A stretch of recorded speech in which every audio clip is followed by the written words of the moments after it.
if I wanted to, I could say we've been really badly hit by Storm Agnes, but in truth, the blackberry arch has just finally given up the ghost. You can see, to get through, you're sort of having to battle your way. In fact, the other day I actually came through with some secateurs and clipped it back. So yeah, you see what I mean? It's the time of year where you could just run away and cry, or you could just dip in, pick a few goodies and run home again and not really look at anything too closely, which is what I'm going to do today, because I've got, excuse me, it's a good job it's thornless. It's a good trap, isn't it? It's a good trap for anyone who comes in the middle of the night. They wouldn't expect to see a blackberry going right across their path. Anyway, today I've got to pick some more tomatoes. I have also got, I'm going to show you what I'm going to do with my beans, my borlotti beans, how I'm going to pick those. And I've been told today that I may have made a mistake with my baby boost squash. So we'll go and have a look at them first. Right, as you can see with this squash here, lots of the foliage now is dying back, as in the snails, blooming snails. So it'll start looking a bit mildewy and then it will start dying off. So I have been waiting for these little squash things to get a little bit bigger.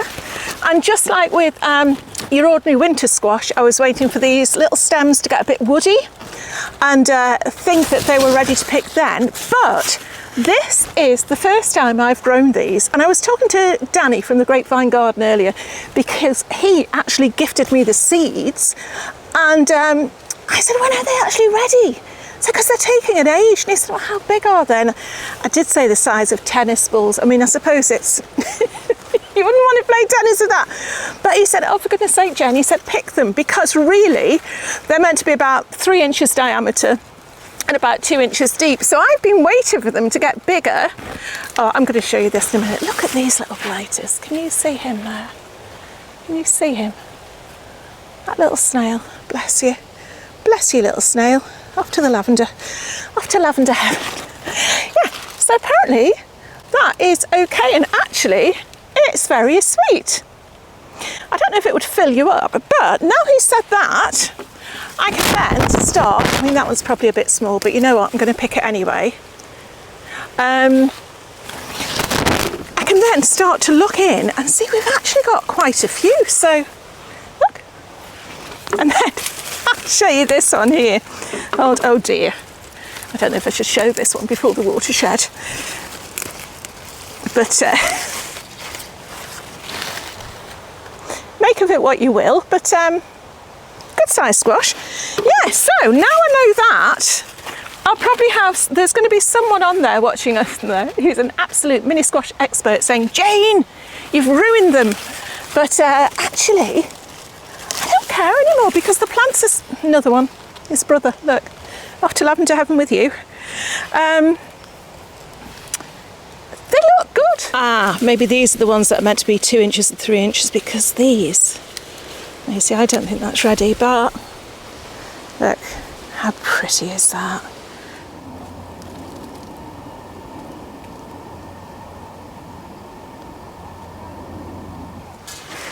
And really, there is, only now, I mean, we're just entering October now, and we are, well, we're not, we're just finishing September, if I'm honest.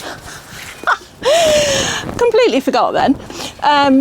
But we have started to get the first signs of blight in the polytunnel, so I want to get as many of these out, because if the plant's got blight, even if the tomatoes look okay, once they've got blight in the actual leaves and in the stems, it travels to the fruit, and whereas it might look okay for a short period of time, ultimately it is going to, the blight will come out in the tomatoes. So let's get as many of these picked as I can.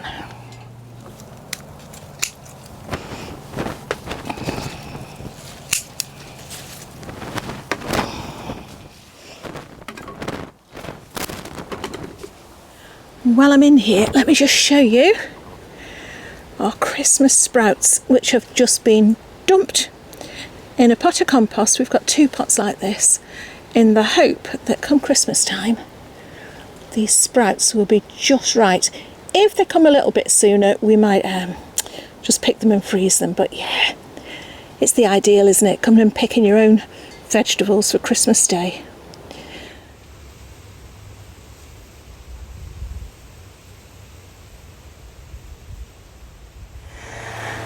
I mean, I don't really want to go on about things not working out very well, but these are my borlotti beans, and I love my borlotti beans. And usually, even as the leaves are starting to turn and fall, I should not be able to see between the posts as much as, I mean, that post is completely empty. But all it seems we have done this year with our beans is just supply all the slugs and snails with a gourmet cafe. So as I'm looking now, I'm looking on that side, I can see 3, 4, quite a few. Not talking about the weather. So what I want to do, because it's been a really lovely dry day today, and we are due to have some rain, I want to get all of the, I'm saying all, I'll be lucky with the double figures. I want to get all of these borlottis stripped, because although I usually recommend actually leaving them on the plant itself to dry out, there is a risk that they might go mouldy. And I think one thing I do not want to do this year is risk any more things going wrong. So I'll show you. Right, I wonder if we've got some dry ones. Yeah, we've got some dry ones here. I've shown you this before and I know you know, but I'll show you again. Right, okay. Beautiful. I mean, just look at the colour of that borlotti bean. The sun's gone in, but believe you me, that is just beautiful. Okay, if we open this one, you can feel in there, and you can see maybe you've got beautiful ripe beans there. They're absolutely filling the pod. And this is the time, if you're going to eat them fresh, and oh my goodness, why wouldn't you? You know, most people think about beans, we'll dry them out and have them over winter, but they've just got that extra something when they're fresh. Look at that, can you see them? I mean, there's the markings and everything are beautiful. Or what you can do, these are ones that are already drying on the plant. You can see, not quite rattle mode yet. They're still not perfectly dry. So what I'm going to do with all but a handful that I will use fresh, I'm going to pod them, lay them out on some sort of tray, these mushroom trays like I've got behind me. These are perfect. If you just stand that on something, you know, even a book on each side, just to lift it off the surface that you've got it on a tiny bit, lets the air circulation get round, and these will start to shrink in size, and you know that they are properly dry when you put your thumbnail in them and they don't leave an imprint. So if I do that there, look, my thumb's going straight through it. That is still, I was going to say watery, just still really fresh. When you can't put your thumbnail through, that is when it is dry. Don't go thinking, well, they look dry, or even they've had a week or 2 weeks drying out, they should be ready for now, because if you go and pack them away then, there's a risk they might go mouldy. The other thing I do after they're dry is I put them in an airtight box, pop them in the freezer for a couple of days, and then any nasties that's come along with your beans, very often you get these little tiny beetles, they'll be got rid of. So the last thing you want is to yeah, have a little few protein extras in with your beans. So yeah, so I'm going to get on and strip these.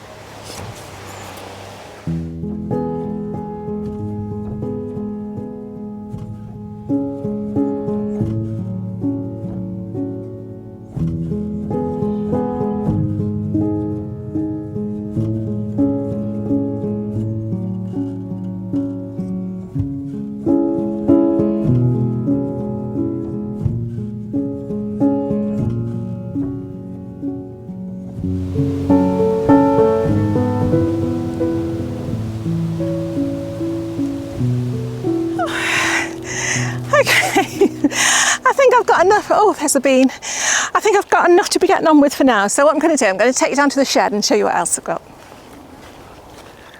Yes, I know. I'm sitting in a shed with the light coming in that way, the light coming in that way, and no light coming in that way, which is the way that the camera is pointing. So I do hope you can see me.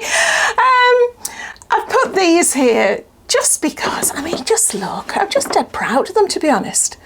They are, if you can see those colours, they are just the colours of autumn, aren't they?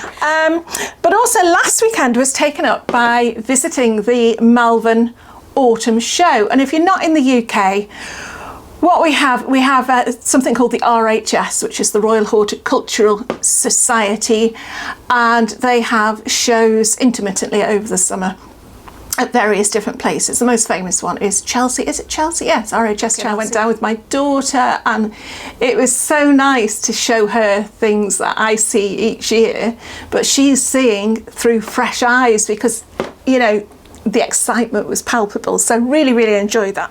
But I also got my garlic supply for this coming year. Now I'm aware it's almost time to put garlic in, but my garlic bed is not ready yet. It's where the strawberries have been for the last couple of years. It needs clearing out.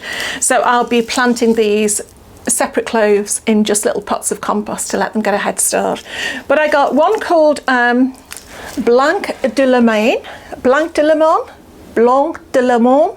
one of them, which is quite a nice, that's a soft neck garlic. If you're wondering about the difference with the soft and the hard neck have literally got the hard core going right through the middle, and they're the ones that get the scapes on the top. The soft neck ones are the ones that, as it says, they've got the soft necks, and they tend to be the ones that you see in braids in fancy Nancy shops and restaurants. So Blanc de Lemon, Cadeau, which is a bit bigger, and then this slightly smaller one, but beautiful colour. I'm going to bring them closer, hold on. Can you see that one? It's a lovely colour, I don't know if you can see it or not. Called Sprint. So they are the, what about we do it that way? Yeah. They're the 3 varieties I'm going to be doing this year. I've got some for a friend as well. But yeah, when you look at these, I mean, look at the Cador, and look at my baby blue squash. That just doesn't seem right, does it? So yeah, a few other bits and bobs I got from the show. Really, really lovely to meet up with people like Terry King with his little Willie. If you don't, if you don't know what I'm on about, I'll put a link to one of Terry's videos. I'll put a link to his channel down below. Yeah, met up with Adam Frost. I think if you're on my Facebook page or Instagram or anything, you'll know I've gone on and on about that to the nth degree. But it's the second time I've met him. What a nice man. What a nice man. Let's hope he's got no skeletons in the cupboard. But yeah, and just various people who watch the channel. So thank you so much for saying hello. I know what it's like when you see someone, you're not quite sure if it's them, whether you should say hello or not, because I get really shy. But I'd like to say hello to Nicola, who was there with her daughter at the garlic stand, and hello to Jane, who is in the canner tent with your husband. I'm wanting to say Mark. Yeah, and just thank you for saying hello. It's really nice to meet people, so that was good. But the other thing I'm very excited about, I've got loads of saved tomato seed in here that I've been busy with. I've got one of these boxes that you tend to see in old-fashioned libraries, and what it's got, a little thing there, lovely little brass hook. I used to work in a library, and it was before things were all digital and everything was on computers, so literally, you know, spend hours and hours sorting out these files. But yeah, it's even got the A to Z markers in, and just hundreds of these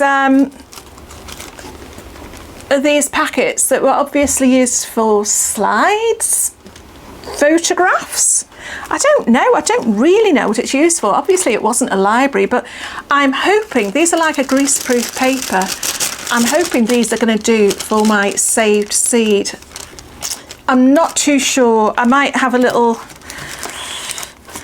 use a few beans as a bit of collateral damage and see if they go mouldy in there. But yeah, I'm really, really pleased with that. So did I need another seed tin or a seed box? No.